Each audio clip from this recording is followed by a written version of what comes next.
I'm going to narrate something which happened 17, 18 years ago. But the purpose of this is actually to in some way to see how the hierarchical power operates or colludes to silence and subvert truth. This happened actually in 2002. I took up this charge as a gender coordinator, and I was told that there is a project funded by CRS for this entire thing. The Western region consists of dioceses, 15 dioceses of Goa, Gujarat, Maharashtra, and my work consisted in coordinating the work of women empowerment at the grassroots level of these 15 dioceses, and therefore to have direct contact with the gender coordinators of the diocese and the diocese social work directors. I was very happy doing this work because I loved really working with women, women's issues, and it really was a very synergizing experience. We used to conduct programs, each diocese or region wise, things like that. I would go there, and I would also fund these programs. By the end of second year or so, I began to see that it wasn't so rosy as I thought it to be. All the money allotted for this project was not really used, in the sense that the project implied that all the programs and the travelling allowance of the participants of every diocese were also supposed to be funded by the project, and the expenditure regarding resource persons and all that. Everything was not given to the dioceses, where the diocese director was asking for it, and still it was not given. Only some part of the project money was given. So that's the first awareness I had. Secondly, I realized that same project was funded also by Caritas. I was writing the report of the project, but then I realized that the reports were going to others also. Western Region Social Service Forum also had its office of Center for Social Action there in the same office, and the director was same, and he was sending the reports which I had written also to other agencies, and I came to know because he was giving these reports, my reports, to other people in the office, and they were editing and forwarding it, and when they could not understand, they would come to ask me only, and this was really shook my entire sense of faith in the church, because the project implied first of all that all the stakeholders are aware of the entire project. So seeing that the work which I was doing, which was very well appreciated, the same report was sent for different agencies where at the Western region level as well as at the diocese and Bombay diocese level, it really put me in a spot. I said, what am I doing here? It made me go into myself, say, am I now colluding with the corruption which we are talking about outside? I met one of the auxiliary bishops of Bombay, and he was a very nice person. So I spoke to him, and he gave me a very patient hearing. He seemed to be very empathetic to what I was saying. So I said, okay, this is what is going on. He said, I will look into it. I will ask the person concerned, and it will be all right. And then I was like, okay, this will be all right. I was like full of hope regarding that. Meantime, I could feel from the director, he was not very much at ease with me. And then when I came back after Christmas holidays, he told me, I want to tell you something. And he called me and he said, I didn't even enter the office. At the door of the office, he's telling me, Cardinal doesn't want you to work anymore here, so you'll have to leave from the office. Just like that. I said, what happened?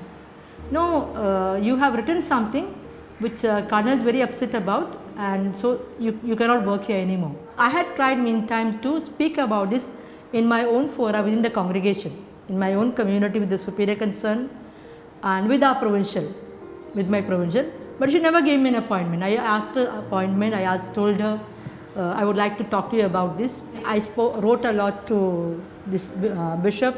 He answered practically most of my mail, and he seemed to be very reassuring. So that helped me to go ahead. Meantime, I tried to investigate, so what is the article about? Then I realized that I had presented a paper to Indian Theological Association, a paper on spirituality from women's perspective. And I remember quoting in that Joan Chittister, a well-known Benedictine sister from United States, just 2 sentences. One was something like, feminism is not a heresy, it's the spirit of Jesus written for our times. Vatican was very upset with Joan Chittister, because just before that there was a big meeting regarding women's ordination in Ireland, and Joan Chittister was called to speak there as a guest, and Vatican put pressure on her community, telling Joan Chittister cannot participate in this conference. So the community then went into discernment, they spoke about it, then ultimately they decided Joan Chittister will go. And this was a big challenge to Vatican, women's congregation, a community of sisters that are Benedictines challenging Vatican. It was a big letdown for them. Cardinal, who was very loyal to Vatican, decided that Joan Chittister should be boycotted. That's what was my conclusion. So to convey this message to my superiors, Cardinal phoned up provincial, and my provincial told vice provincial to call me up and say, don't speak. When the bishops came back, he called for the director, my local superior and myself, and we had a short meeting, a very small meeting. I had written down everything what was my grievances, but I didn't mention anything about this article. It's not pertinent with the problem, with the issue itself. So Bishop went through whatever I had written down, all the grievances regarding the work itself, workplace itself, and he said, what she's saying has got, it is right what she's saying, there should not be corruption. But then now, because Cardinal is saying that she cannot remain here, we should do something about this thing. So he said, don't remove her immediately, let us give some time. So he asked me, how long do you need to work here? So I said, okay, this contract was for 3 years. I don't mind remaining till March, because March is supposed to be the last concluding seminars and all that. So I said, okay, I will remain till March. Reflecting on it, I learned a few things.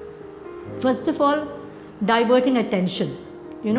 Issue was corruption, but the whole issue became regarding my article, which was practically a non-issue. That became more important. Secondly, questioning your loyalty to the congregation and to the church.